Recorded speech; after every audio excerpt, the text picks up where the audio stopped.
Salut à tous, c'est Mika et on se retrouve encore une fois au bloc opératoire. Pour une journée complète en chirurgie plastique et principalement pour voir des chirurgies au niveau des seins. Avant de commencer, je remercie la clinique Croix du Sud dans laquelle je me trouve et le groupe Ramsay Santé qui me permettent de faire toutes ces vidéos. Allez, c'est parti.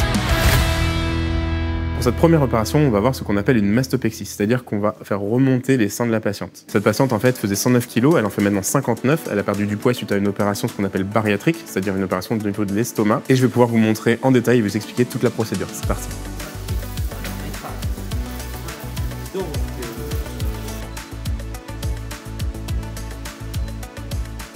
Ça va, vous avez bien dormi? Oui, ça va. Moi aussi. Pas mieux.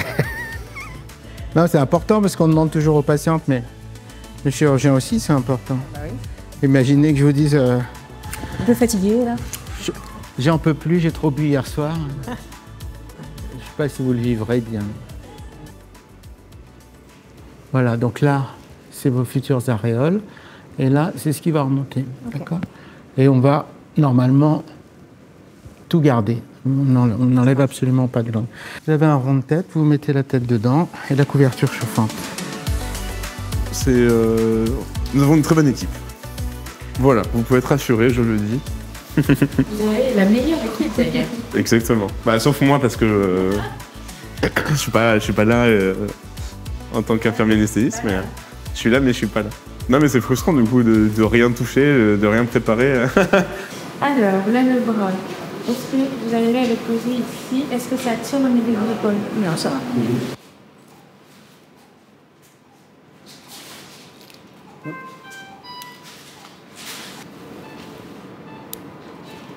Voilà. Ça perfuse. Et je vous mets le masque d'oxygène sur le visage.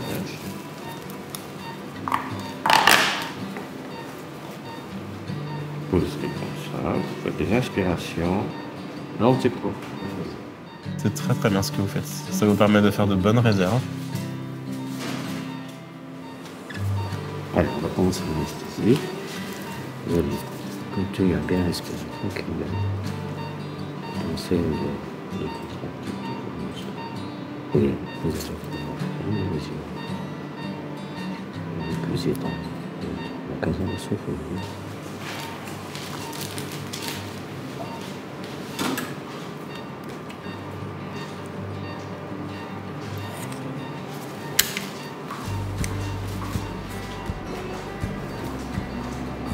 On va utiliser pour les besoins de la chirurgie un appareil qui divulgue de l'énergie électrique, ce générateur, pour permettre de couper, mais aussi de coaguler des petits vaisseaux qui peuvent saigner. Et donc là, c'est en résumé la prise de terre. Voilà, c'est pour que le courant revienne au générateur et ne provoque pas de dommages sur la patiente. C'est la raison pour laquelle il ne faut pas porter de bijoux au bloc opératoire, parce que du coup, ça peut faire une autre sortie. Tout ce qui est en métal, ça peut faire une autre sortie de terre, entre guillemets. En dehors du risque infectieux, évidemment. Donc là, avant de commencer l'opération, tu mets de la bétadine. C'est de la bétadine alcoolique, du coup, pour faire la première détertion pour le champ opératoire. Elle permet la décontamination de la peau. Et après, le chirurgien en fait un deuxième pour s'assurer que la peau soit propre. Donc si vous avez remarqué, les yeux sont fermés, on met du scotch dessus. En fait, la raison est simple, c'est que le sommeil anesthésique, c'est pas un sommeil naturel. Donc le risque, si vous voulez, c'est que les patients gardent les yeux ouverts et que forcément, il y a une petite sécheresse, des petites lésions, etc. Donc pour éviter tout ça, on met simplement 2 scotch sur les yeux qui protègent tout le long de l'opération. Et une fois que l'opération est finie et que la patiente va se réveiller, on les retire tout simplement. Et donc là, c'est la deuxième détertion. Voilà, avant la pose des champs opératoires. C'est pareil. Ça peut vous poser question, le fait qu'il y ait des sangles qui tiennent les bras, mais en fait, l'explication est simple, c'est que la patiente, étant donné qu'elle dort et qu'elle ne contrôle pas ses mouvements, ça permet d'éviter que les bras chutent ou tombent ou bougent pendant l'opération. Tout simplement.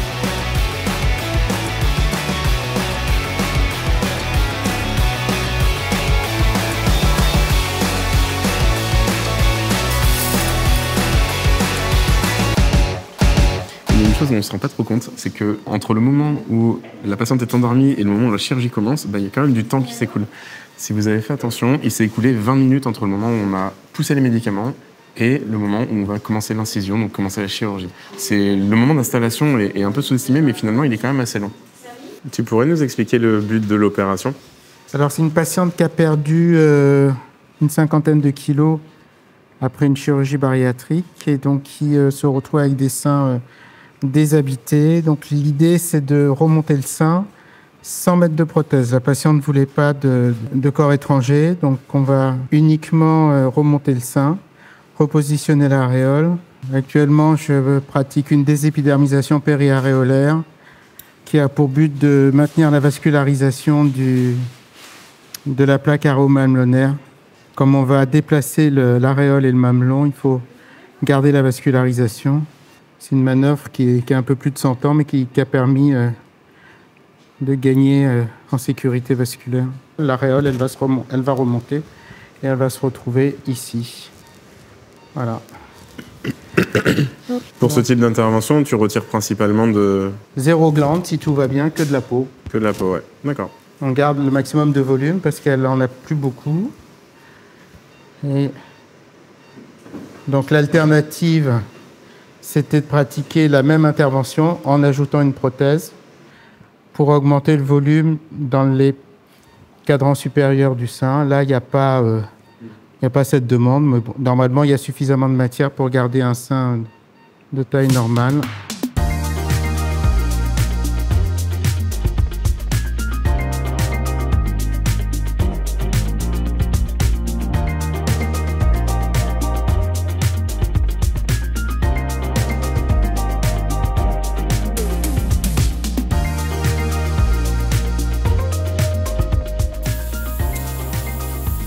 Si vous avez la pince bleue qui traîne, vous pouvez me suivre avec.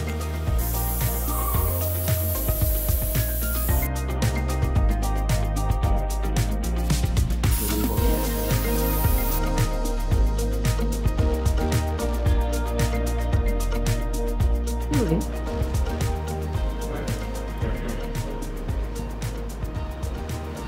Ça souffre, hein, là. Ouais. À 50 kilos. Voilà, on va pas être mal au niveau positionnement de l'aréole.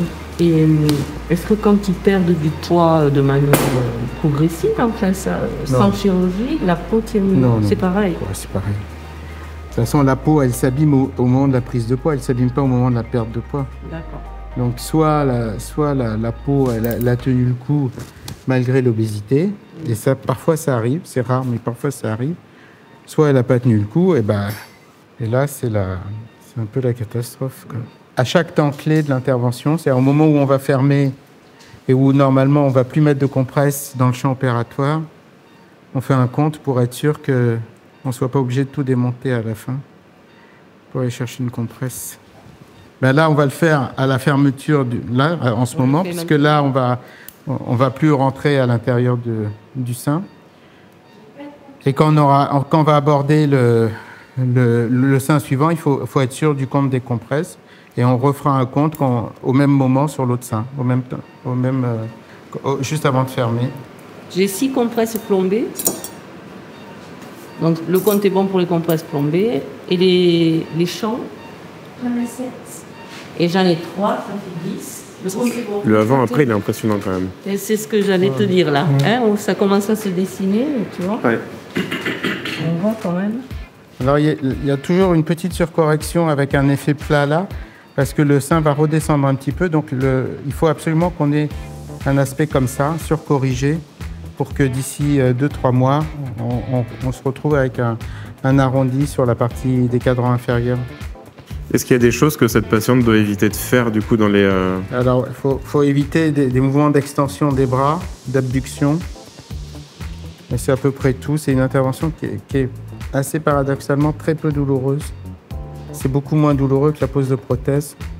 En post-opératoire, elle va avoir des antalgiques simples. D'accord. Type paracétamol, rarement plus.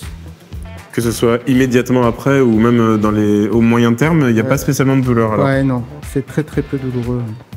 Si l'intervention est douloureuse derrière, il faut envisager un hématome.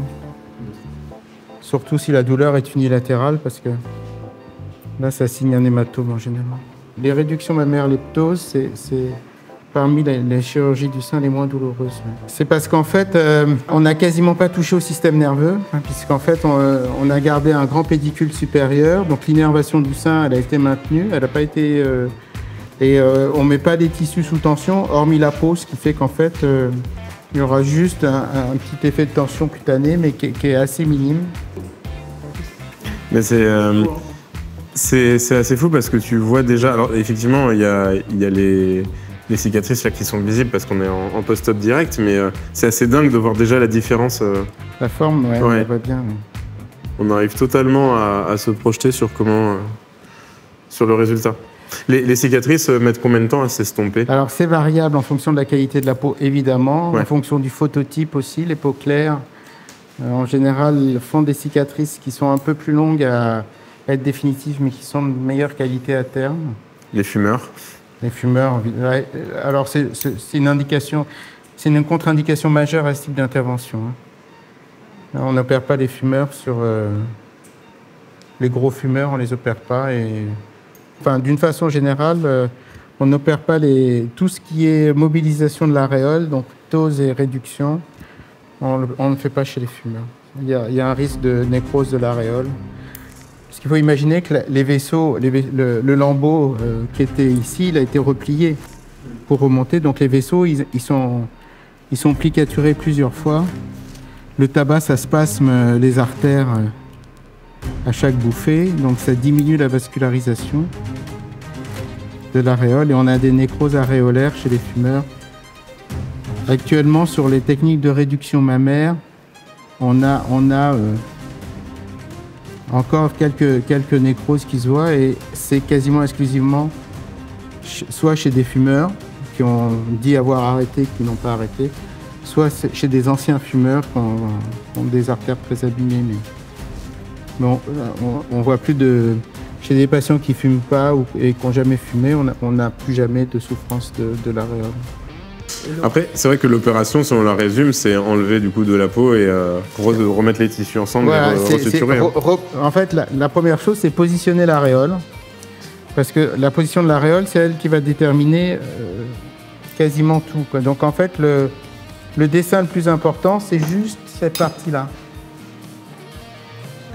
Après, ce dessin-là, c'est la hauteur, c'est ça. Mais ce point-là, c'est le point par rapport à la fourchette sternale. C'est ce qui va définir ce qu'on appelle la hauteur du sein. Et en fonction de la hauteur, la position de l'aréole, on va positionner l'aréole par rapport au sillon sous-mammaire. En fait, le principe de l'intervention, c'est de positionner la plaque aréolo-mamelonnaire. Une fois qu'on l'a positionné, donc ça va être ce rond-là.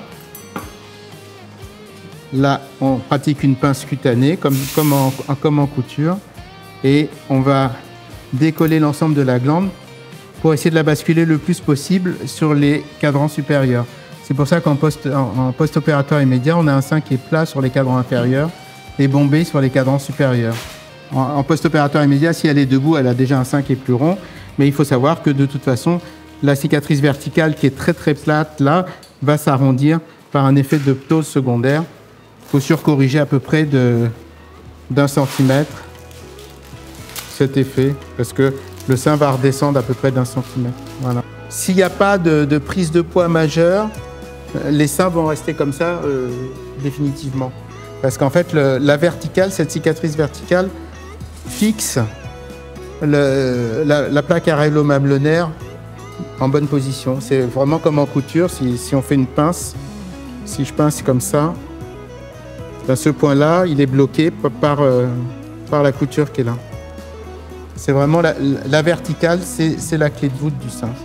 Tu pourrais juste nous expliquer la brassière Alors la brassière, en fait, moi, ça c'est un choix personnel, je ne mets pas de pansement. C'est-à-dire il y a juste les stéristrips qui sont sur les cicatrices. Et la patiente, elle va prendre une douche des 2 mains. C'est des strips hospitaliers qui tiennent mieux que les strips qu'on trouve dans le commerce.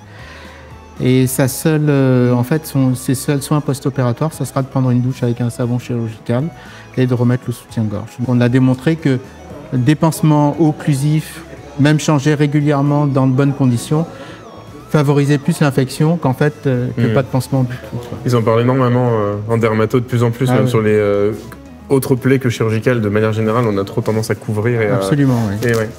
La notion de propreté et d'asepsie ultra rigoureuse sur un pansement, c'est une notion qui est un peu illusoire, alors que mettre en compétition des germes qui sont gentils avec des germes qui sont moins gentils, ça, finalement, c'est beaucoup plus efficace en sachant qu'une suture, au bout de 48 heures, elle est étanche. Donc là, on entame la phase de réveil. Les gaz anesthésiques qui tenaient la patiente endormie ont été coupés sur le scope. Vous pouvez voir l'image où il est marqué purge, c'est-à-dire qu'on enlève tous les gaz halogénés. La patiente ne respire que de l'oxygène et va se mettre à se réveiller toute seule en éliminant les gaz en fait. Les volumes qu'on voit ici, ce sont les volumes que la patiente est en train de respirer en quantité. On peut voir à quelle fréquence elle respire, etc. Ouais. Le fait que le tracé soit bleu, qu'il ait changé de couleur par rapport à tout à l'heure, ça montre que la patiente respire toute seule en fait. Donc elle est en train de se réveiller, elle va pas tarder à émerger, ouvrir les yeux, on va l'extuber et l'amener en salle de réveil tranquillement.